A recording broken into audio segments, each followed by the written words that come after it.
back to Heart of the Holte. I am joined this week by a different co-host, my good friend Jack Cudworth. How you doing, Jack? Not bad, yourself? I'm doing all right, mate. I'm doing all right. Jack's a writer at Heart of the Holte. Very good guy. Can't stress that enough. Go follow him. What's your Twitter? Is it at Jack Cudworth? Yeah, it's just at Jack Cudworth. At Jack Cudworth. So go follow Jack. Dan's away in Spain with his girlfriend. So if you're listening to this, Dan, I hope you're having a good time. Plenty to talk about this week, Jack. I know you've been really looking forward to doing this. We'll start off with Reading at home. Yep. I think, there's been a lot of criticism about this performance, and me certainly, I mean, not necessarily the performance, more the result. What more can Steve Bruce do, really, if these players aren't putting away the chances? Because, in fairness, this isn't the Bruce ball that we've been seeing over the past weeks, is it? We're playing better football. Starting from Brentford, that game was where we need to be. We didn't get the result, but that is the type of performance where we need to be. We applied pressure. Reading game, first half an hour, it looked like it was going to be exactly the same stuff. We were probably unlucky not to get a goal or two. And then we got the goal in the second half. And then it just drops off. It is as though we're just content with a 1-0 win. And I'll always remember, you've got to implement your style, and like Bielsa's doing at Leeds, if you're willing to play to a style, then you can put games to bed. And if you're going to consistently play it throughout the 90 minutes, but I'll remember what a friend of mine, a Sheffield Wednesday fan, said to me it was the 3-0 Rotherham game, the first year we were in the Championship. He said, "You will not, if you miss chances, you will get punished. It's just a given." And it just seems like we're doing it. What can he do better? I mean, if people see me on Twitter, you'll obviously know that I hate Bruce. Fully, there's no arguments. I will drive him to his next club if that's what it means. I seriously will. But he just needs to give players more freedom. The other day at Burton, we had Hurrihan in midfield. He was meant to be our most forward-playing central midfielder. And he makes a little run into an area, and then he stops, he pulls it back. Instead there's space to drive into. He just stops it. It's as though players are being told to sort of second guess themselves or play to a certain style, I guess, which they probably are, but players need to be given more freedom to do what they do. And you see that in a lot of teams that do well. Yeah, I think before coming on, actually, I was just checking through Twitter, and obviously not Villa related, but I saw a clip, and it was a direct comparison between Eden Hazard and Cristiano Ronaldo when he was at Manchester United. I saw that one. You see that, yeah, and that can almost be applied to this situation. Why Hazard would never be as good as Cristiano Ronaldo, because he's not as direct. And it's been a while since we've seen a very direct Villa side. Yeah. I mean, when we were in the Premier League, we used to be known for our quick counter-attacking football. Yeah. We used to be able to defend well. I think last season the defence was very solid, majorly down to John Terry's influence. This season, I think it's fair to say it's looked subpar. So we can't even do what we've been sort of known to do. And since Steve Bruce has been here for 2 years, he's not really necessarily developed a style or a pattern of play. We talk in the chat before and after games in our Heart of the Holte group chat. How many times can we say we know how we're going to line up, we know how we're going to play, exactly. He's had 2 years. I agree 100%. We've got a sort of a problem where we chop and change too much with the formation, and sometimes if we win, and I will change players if we win, because I just think some players are useless. And I know I just do. It's like last year, Bjarnason, and I know you'll agree, Bjarnason is the best holding midfielder for us, in my opinion. 100%. So he will probably always get the nod in my books, whether we lose or whether we win.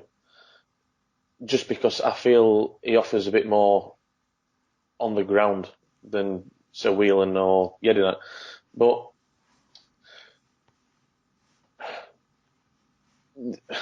it does change too much. It's the back four. I mean, this season, I know he's sort of stuck with it, but it's ridiculous. Yeah. For me, Jedinak's not a good centre midfielder already. So why he thinks he can be a good centre back is just beyond me. Yeah.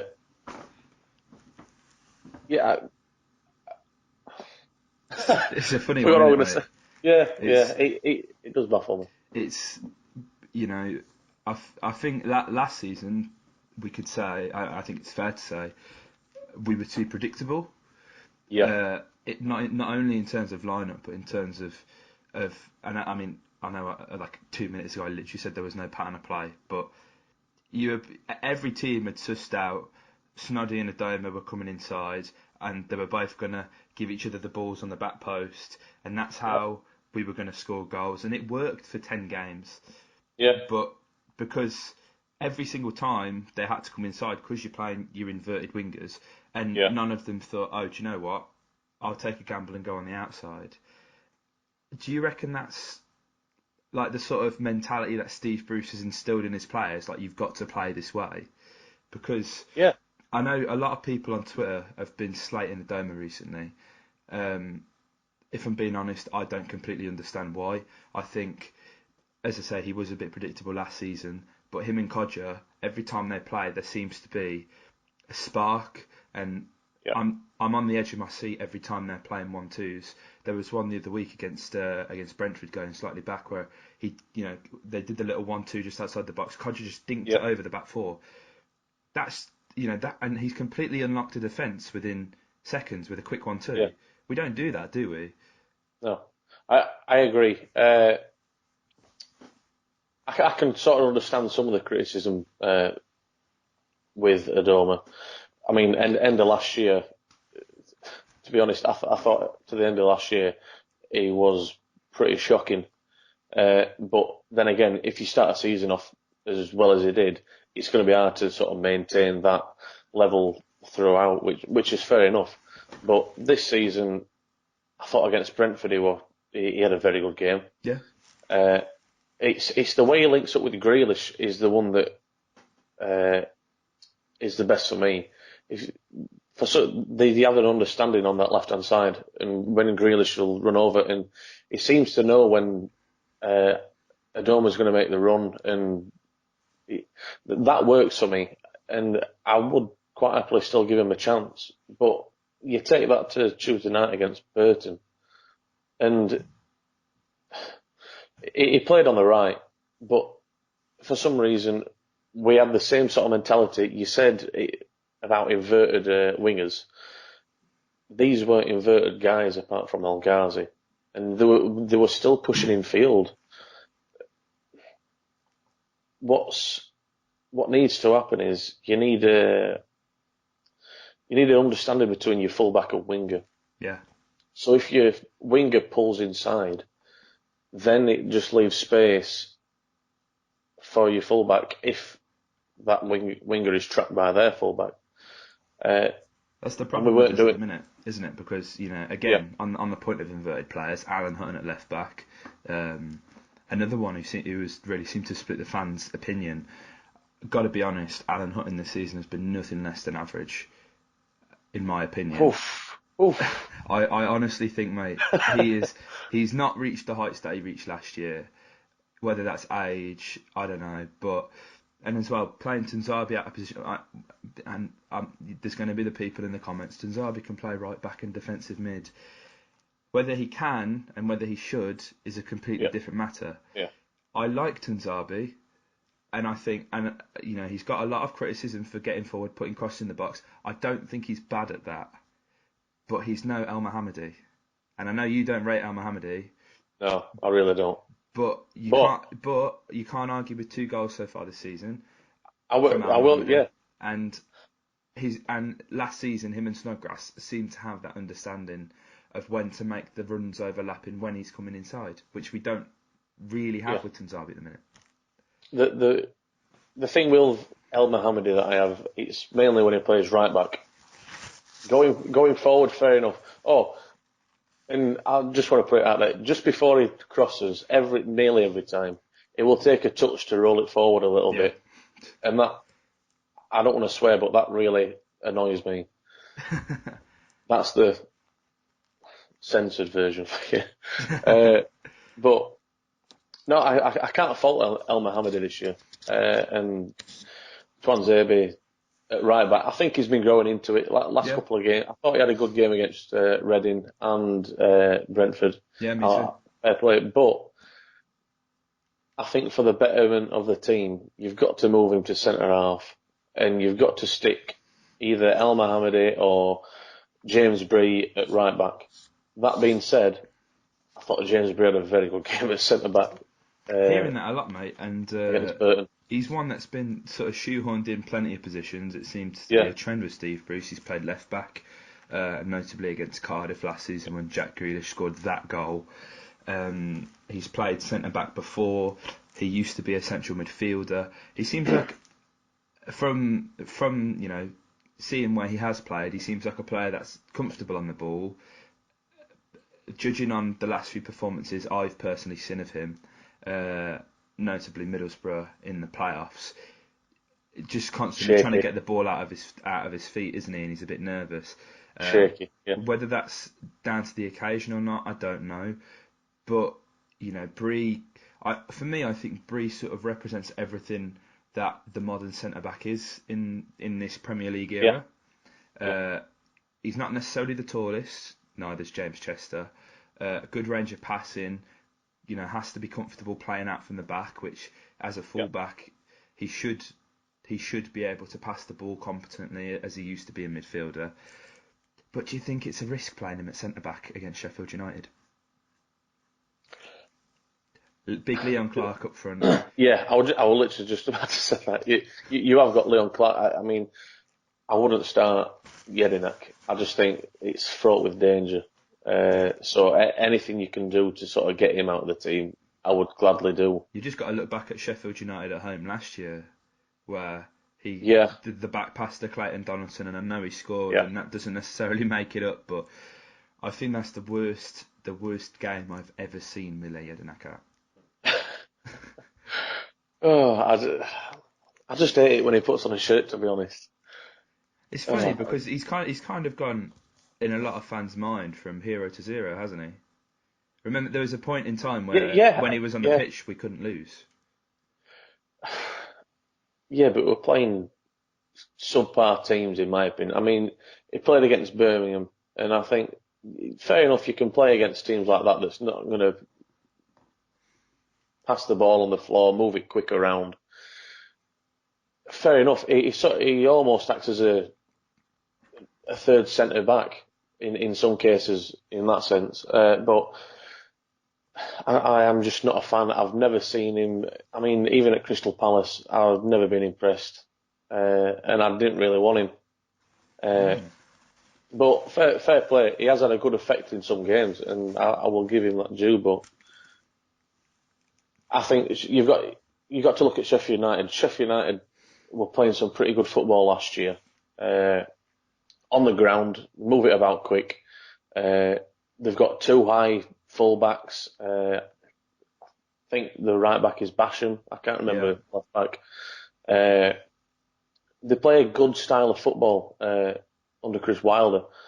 And even though we did win in the away game, I thought we were probably second best team, slightly. It was that kind of game which needed just the one moment of magic, and it was pretty much nailed on to win the game. And that was it was elation in that away end, mate, wasn't it? Were you there? Yeah, we met up. Oh, we did, of course. We met up. How could I forget? We did. Know. We were in the pub. Thanks for that. It's because I didn't see you at the ground. That's why. I drank a lot in the pub, so. But it's a very tough place to go to. Bramall Lane. Very tough. Great set of fans. Nice little ground. Big club, big club, and it's just. I can't agree on that bit, but You are from there. well, I'm not from far away, but no, I prefer Wednesday out of the two. Oh, really? Yeah. Either way, it's gonna prove to be a tough game because, as Oh yeah, Steve Bruce would 100%. say, they were there or thereabouts last year. Yeah. We're not. Well, we're there or thereabouts without being there or thereabouts, in my opinion, because But we're we are. undefeated, which is a cliche that every Villa fan hates at the minute. I mean, undefeated Yeah. in the league. Sorry. The results have to get better though, don't they?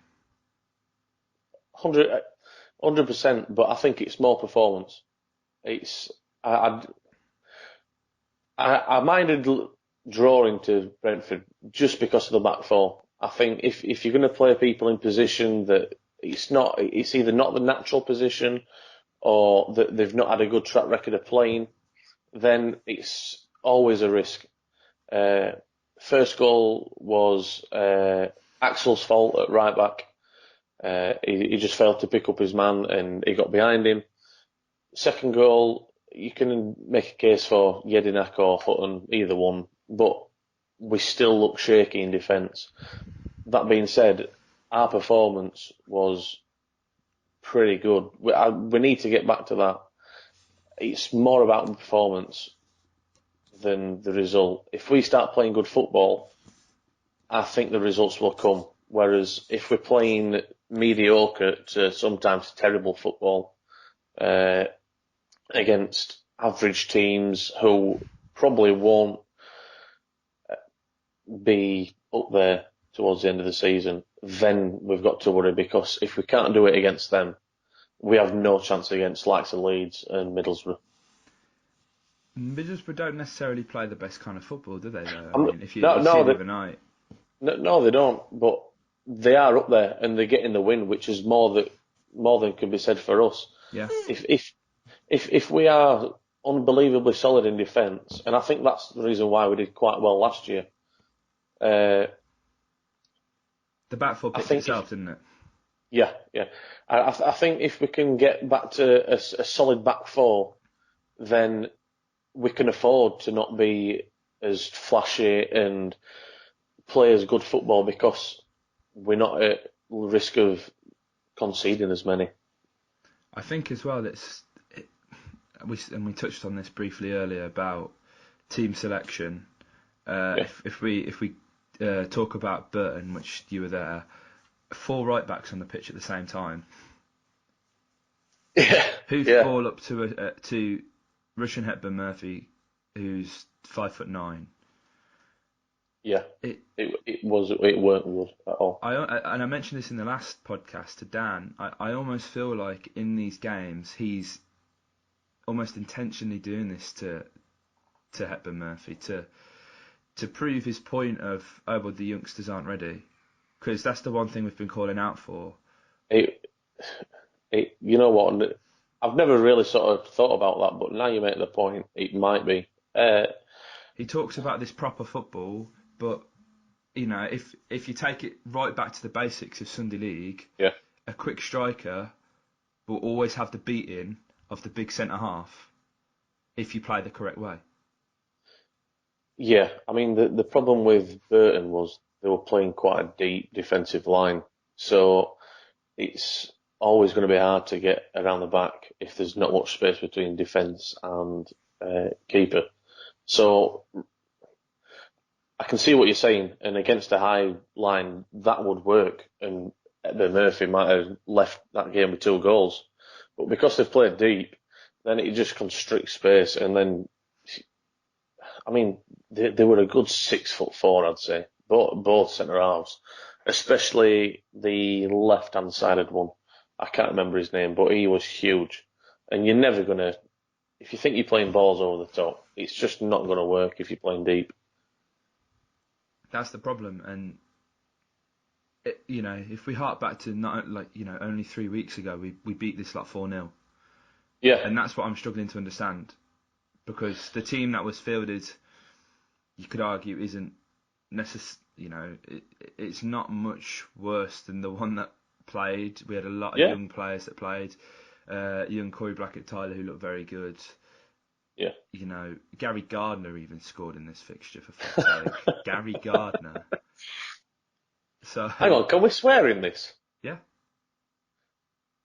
What the fuck have I been doing then? I told you before, don't hold back. Oh, yeah, but I thought you meant opinions, not swearing. Yeah. I've been holding back. Oh, Jack, Oh, I can tell. It's been really building up inside. it has been. It has been. It's been building up inside. But Gary, come on. This Yeah. is, you know, it's not much of a weaker side. It really No, wasn't. it's not. I mean, I hate this excuse of, oh, the cup doesn't matter. The cup doesn't matter. You're right, but that shouldn't be the first thing you say when you lose to League One side Burton Albion. you know what? It does matter. And people will disagree with me, and that is fine. The Carabao Cup is still the League Cup. Whatever sponsorship, it's just a sponsorship name. And I know it's a bit of a farce over the last few years, but it is essentially the League Cup, which is, as far as I'm aware, still one of the three major domestic trophies: League, FA, Premier League. It gets you in a Europa League if you win it, or qualifying place. So this notion that we don't care about it, I just think for teams outside the top four, top six, yeah, they probably do not give a fuck, and that's fine because they're assured of getting that place. But for teams below that, throw everything you've got at it. For me, I mean, we've won in our history 19, 20 major trophies. 20, yeah. 5 of those are League Cups. Only one team's won more League Cups than us. Well, there you go. There's pedigree It is, there. yeah. It still adds another little notch to that history. And, I mean, there were his last 2 major trophies. Yeah. So, I saw a nice, it were actually my dad that put it on. And it were a picture of 96 League Cup squad. I think Brian Little were manager, and he put, "Do you think Brian Little and all these lot gave a fuck about League Cup when they were holding trophy?" I'd just like to see some of that effort, and yeah. I think you know, it's a completely fair comment, and I think I mean, before every season we've been in the championship now, we've all said we've got the squad to get up. That hasn't been the case, but we always rave about how good our squad is on paper. Me personally, I'm a fan of Henry Lansbury, but the lad can't seem to get in the team for anything, and he got his chance, and it sounded like he was completely underwhelming. Now, if our squad is as good as we all say and think it is, there's no reason why the B side shouldn't get to at least, you know, the round of 32 or 16. If you look at the squad, there's only sort of Hepburn Murphy that is not or won't be a sort of regular in the first. The squad, the match day squad. In a full match day squad. When other strikers come back from injury, he might see himself sort of floating in and out.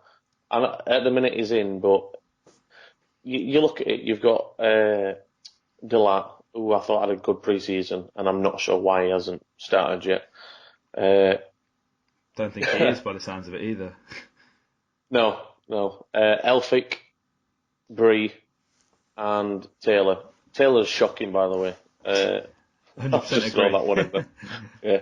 You've got Axel Holte in midfield, Hurrihan, Lansbury, who were both fantastic at Barnsley and Forest. Then you've got Adoma, El Ghazi, and Hepburn Murphy. You would, out of all that squad, you would think you have the makings, or at least some sort of effort. Yeah.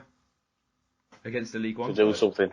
Yeah, and it's just so frustrating. The past 2 times we played Burton at the Pirelli, we've won 4-0. We scored 8 goals in 2 games, and now we can't seem to break the deadlock. And I think the thing that kind of got me the most annoyed about this, is the poor choice in taste of the post match photo to confirm the score. I think it's incredibly easy to on Instagram they posted the picture of Adoma with his hands. Oh yes, sorry. And I think it's incredibly easy for them to scapegoat Adoma because he missed the penalty in the last minute. Yeah. Which, by the way, it was a shocking penalty. Yeah, it were. Regardless, if Adoma would, and I've seen this a couple of times on Twitter, people sharing similar points of view. If Adoma would have scored that penalty, and we'd have gone to the penalty shootout and we'd have won, it's merely paper in the cracks. Yeah, we've lost 100%. to Burton. No one can say anything because we've lost to Burton, who are a whole league below us, who we beat 4-0 3 weeks ago. It's the evidence is there for all the people that are saying, well, we're playing crap, but then you've got the people, but we're fourth. This is the evidence that that the people who are bruising now. I'm still undecided. I think if he goes, we've got to get someone in quick. Come on, and that's what worries me. Don't hold out, mate. Don't hold out. No, but we should have. I believe the owners will have someone lined up. They'll be looking at their shortlist right now because they were at the past 2 games, mate. I really hope they do. I really. You can't understand how much I want him to go, and I get on about him every week. And like you said, it's paper over the cracks. One side will say we're fourth. My side will obviously say we've been playing terrible football, which we have. I mean, we might have won 3-1 against Hull. Pretty lucky, in my opinion. We had a shocking first half, and they should have gone 2-0 up. What did we play second? What did we play? Wigan. 3-2. Wigan, sorry. Controversially, I think that's a good result if you look at how Wigan have been playing. It is a good result. Yeah. Yeah. Dug in, last minute winner. Does kind of paper over the cracks though, but 3 points are king, aren't they, mate? 100%. It's a win, so I can't really knock it, but we were still a bit lucky. Then Brentford, best performance. Was it Brent? Oh, sorry, Ipswich. You can't beat a 10-man team for however long it was. I mean, Ipswich, I'm pretty sure the 23rd, 24th. It pretty much says it. It says it all about Ipswich. They weren't very good last season. We beat them 4-0, and it's just frustrating that you can't unlock a team with 10 men. Then you've got the complete opposite in Brentford, where it was fantastic, and everybody, including me, thought Brentford would do a big job on us. Yeah. So it's just frustrating to get that. Well, lack of consistency. Yeah. It's annoying. We are in the playoffs, and I mean, people say the Championship's changed so much since Bruce has come in, and with the exception of Cardiff, teams have gone up playing really good football and they are. effective football. And if you look at Cardiff, and you can say, oh yeah, well they can get a 1-0 win away from home, but Cardiff are ruthless. They're horrible, and I don't look at any player in our squad and think, oh God, he's a twat. He's someone who and it's weird because you don't look. There's a few twats, but I know what type of twat you mean. Yeah, he's not the kind of person who's going to crunch through the back of anyone and absolutely run themselves into the ground. And Hutton might do. Hutton might. But I mean, he'd probably get out of place, wouldn't he? But the problem with that is that's how Steve Bruce used to get teams up. Yeah, he's not working that way because he's whether some of the signings that we've got this year or before were his or not. I struggle to understand how he buys Lansbury and Hogan and doesn't play them. But it's, as I said earlier, there's no pattern of play, there's no consistency, and it is worrying. if they've got someone lined up, they've got to get them in just as the international break starts. Get, a nice week or so with the players. Get us ready for is it Blackburn after the international break? Blackburn away. Yeah, and then we've got Rotherham midweek, I think. And these are 2 games you've got to win. That's 6 points, surely. Blackburn are doing well, I think. They are, but like you say, saying that is against most teams, apart from sort of Leeds this season, maybe West Brom or Stoke. We should be beating a lot of these teams. Should be beating Stoke at the minute, mate. Yeah, true. I mean, you look at it, and you said earlier on paper, and a lot of I put this notion on Twitter that on paper we have probably maybe 3rd best squad in the whole league. I mean, I wouldn't. That'd be probably a fair comment. I mean, Leeds haven't got a particularly good squad on paper, but they have a system. But yeah, they have a system. So there's either 2 reasons why your squad on paper is not working. That's either they really don't want to play for manager, which might be the case, say, at Man United, whereas with us, it might be because the tactics are shit. Yeah. And it's not defensive all the time. And I think solidity is a valuable trait to have, and I can appreciate that. But there's a certain level where your solidity has got to be sort of let go. And in attack, that is the play. I mean, if you've got a back 4 and a defensive midfielder, they're the people who sort of stay back. You can afford to let a full-back go if the defensive midfielder stays back. And then you should just let your front 4 or 5 go and do what they like, attack at pace and interchange. It's not like that with us. We're so structured. It is borderline harmful. Well, it's not borderline, it is harmful.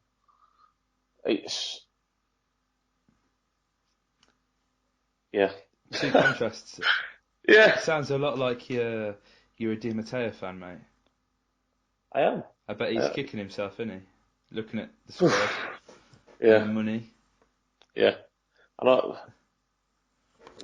The money, he fucking wasted a lot, to be fair, and that's on him. And he did a bad job with money. Do you? I think he's only wasted money because. True, because they're not Bruce's players. Yeah. That's why he's wasted money. But look at, and I say this all the time, McCormack. Why spend? At the time, it was why spend 12 million on Codger, 15 million on Codger when you just spent 12 million on McCormack. Yeah. Now it's why spend 12 million on Hogan when we've spent 12 million on McCormack. And now it's just why we spent 12 million on Hogan and McCormack. That's 24 million. That's what Brentford would have paid for their squad over the past 3 or 4 transfer windows. To put that into perspective. I thought McCormack was quite a good player under Di Matteo. He might not have scored a lot. Didn't get the goals. But I thought he linked play up pretty well. And I mean, you look at it, we've put the most crosses in the league this year. At least up towards. We don't have a target, man. This is the problem. We don't play the football for our players. No. So what's the point in getting them in? I mean, Di Matteo. All right, we didn't win many games, but the football was there. We had a base to build around. This is what the only thing that annoys me about Di Matteo getting sacked is because he wasn't afforded the same time that Bruce has had and not done the job that was required. Yeah. I think we know why Bruce hadn't got sacked though, because there was no money. Yeah, true. Yeah, true. Yeah. Trying to afford that payout, mate. Yeah, I know what you're saying. He probably is kicking himself to Matteo, but that's football. Yeah. And well, unfortunately. On a similar note, in terms of exits, Andre Green to Portsmouth. Yeah. Split a lot of fans' opinions this one, mate. I'm just so as we're transparent, I'm 100% an Andre Green fan. I think he's got the potential to be a very good winger at probably Premier League level. But I think this is the right move to loan him out. I'm on the fence with this one. It's not like you to be on the fence. Yeah, I know. There's potential, and Yeah. I mean, you see it in pre-season. You saw it beginning of last season. There's obvious potential, but when he's come on this season, he's just looked. He needs to slow. I know it might be counterproductive to what I've said or whatever, but he needs to slow down within himself. Yeah. He tries to do too much. I mean, There's fair that enough. expectation though when he comes on, isn't there? Yeah, there is, and there should be, because he proves it in pre-season. He proved it beginning of last season, and you give somebody a taste, and they want more, and that's fair play. I would have started him at the beginning of the season, but he comes on it. He just looks like he's trying to prove something, which is fine, but he's trying too hard. Yeah. Because a lot of the time, if you watch him, he loses the ball at his feet. He's not too even quick for what he wants to do, almost, isn't he? Yeah, exactly. It's not even passing to somebody else. It's within himself. He can't seem to. I mean, I know he's not Messi, but he can't get the ball to stick to his feet. Do you think he's actually more of a striker than he is a winger? Because there's somewhere he played in pre-season and scored a hatful of goals. It could be. It could well be. Not to make the Thierry Henry comparison, but he started out as a winger and that is very at true. 19 came in the centre. He's no Thierry Henry, but no, he could be. No, he's not. No, he's not. You never know. If you'd have had him as manager, you might have seen it. But unfortunately, not. That is a good point. I've not really thought of it, but it could quite easily work. He's got the pace. He's obviously got finishing. Scored headers. There's a variety in the goals, isn't there?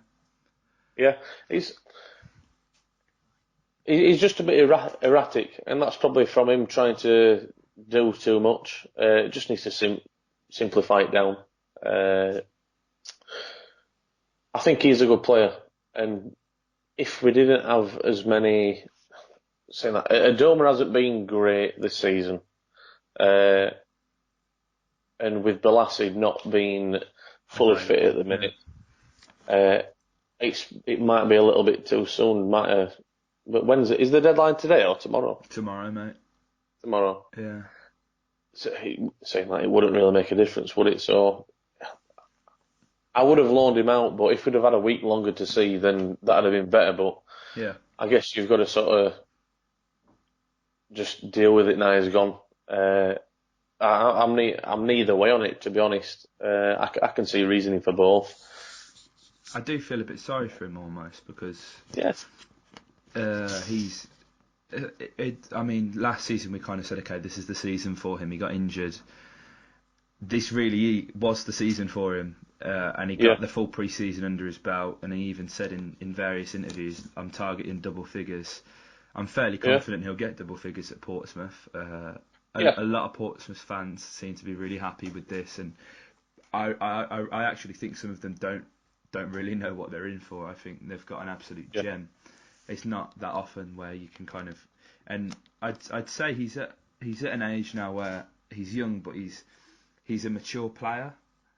Yeah, there's none of that kicking out and attitude and anger that you could say that there was with Grealish when he was a kid, or other players. Not to shit on Grealish at all, but he also went out on his loan at 19 to Notts County. Yeah, Notts County. Yeah, it's never too late, I don't think. If we're loaning out Tommy Elphick to QPR, it's never too late for a loan move, is it? that is one guy that really is probably sick to his stomach. That just sort of that's the one. But he's That not is a good major enough, one that mate. frustrates me. I know. Well, he's better than But Jedinak, and it Jedinak must gets be kicking himself for that, a yeah. game. I mean, fair enough. I'm not his biggest fan, and when he came on last season, I think was he here at all last season or not? He was for the first half. He played Yeah, near Christmas when Samba and Terry were injured, and then we loaned him yeah. out to Reading, and then he I done his don't, ankle. see, I didn't think he was too bad then. No, I thought it was last season. Yeah, he didn't do too bad, and he played the whole game, scored obviously, and then after the game, Bruce turned around and said, "Whenever I ask anything of him, he steps up and he gives it me." Like, then why not fucking play him? yeah, It's like, don't fucking praise somebody and then fuck them off it next breath. That's a thing that really annoys me. yeah. But going back to Green, we've seen quite last couple of weeks. We've got rid of a couple of youngsters. Mitchell Clark's gone Port Vale. I think that's fantastic for him.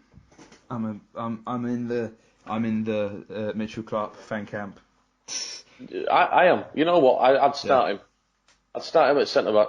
Centre I back. really, I know he is a centre back, but why not left back? Less risk there. I'd keep Hutton there.